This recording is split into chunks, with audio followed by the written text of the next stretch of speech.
Assalamualaikum warahmatullahi wabarakatuh. Baiklah, saya akan menjelaskan PPT Makalah Pengantar Ekonomi Makro dari kelompok 6.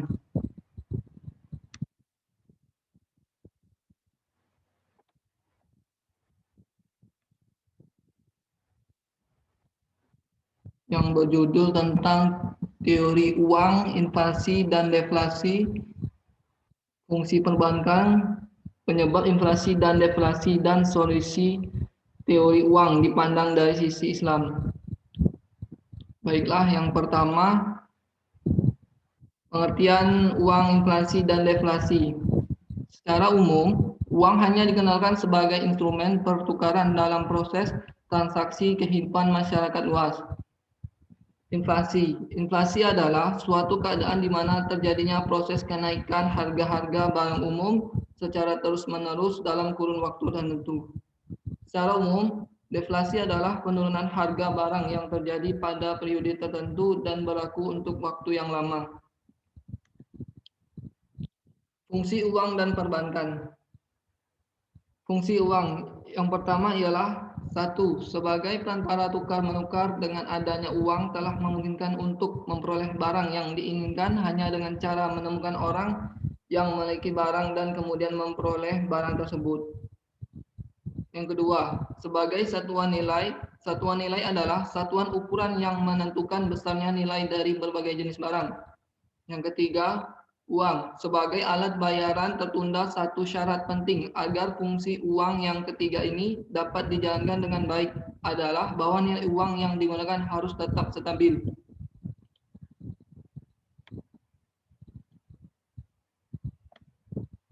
Yang keempat, uang adalah digunakan sebagai alat penyimpanan nilai jenis uang yang terutama adalah uang bank atau uang giral.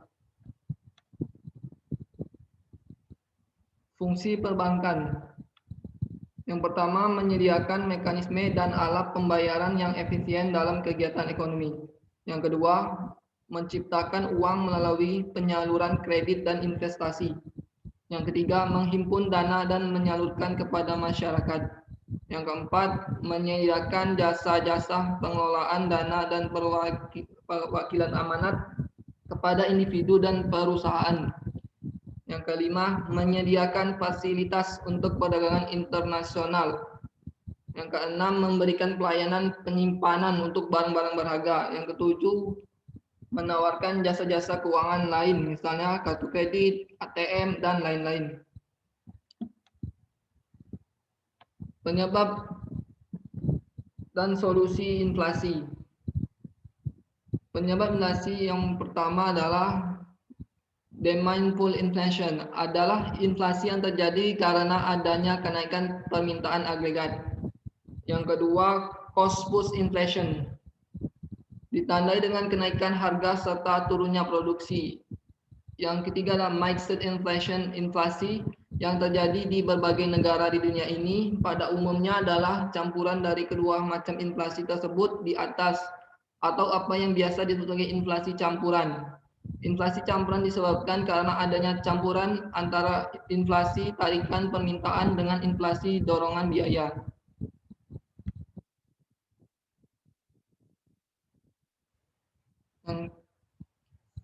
Solusi untuk tidak terjadinya inflasi.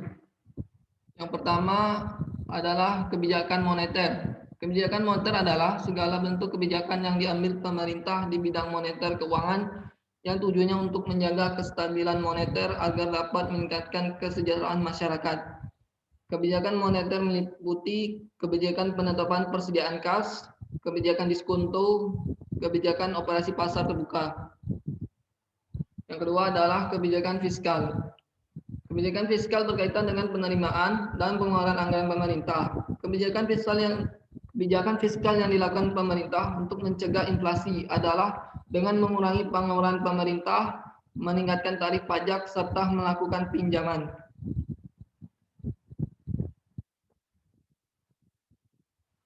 Adapun kebijakan non-moneter dan non-fisikal, selain kebijakan fisikal dan moneter, cara mengatasi inflasi oleh pemerintah juga dapat dengan meningkatkan hasil produksi, mempermudah masuknya barang impor, menstabilkan pendapatan masyarakat atau tingkat upah, menetapkan harga maksimum, serta melakukan pengawasan dan distribusi barang.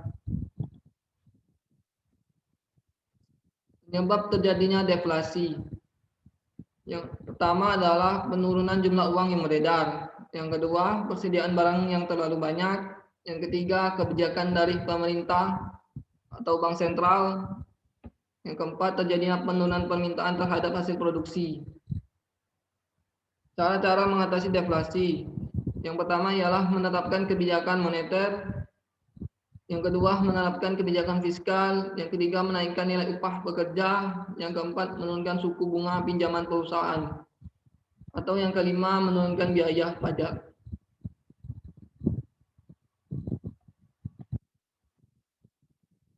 Teori uang dipandang dari sisi Islam.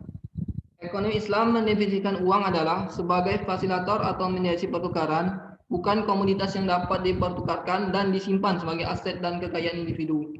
Dalam konsep syariah, uang adalah sesuatu yang bersifat konsep dan merupakan public goods. Oleh karena itu, dalam Islam diharamkan melakukan praktik riba dan dilarang untuk melakukan penimbunan. Barang siapa yang menimbun uang atau dibiarkan tidak produktif berarti mengurangi jumlah uang beredar yang dapat mengakibatkan tidak jalannya perekonomian. Jika seseorang sengaja menumpuk uang tidak dibelanjakan, sama artinya dengan menghalangi proses atau kelancaran jual beli.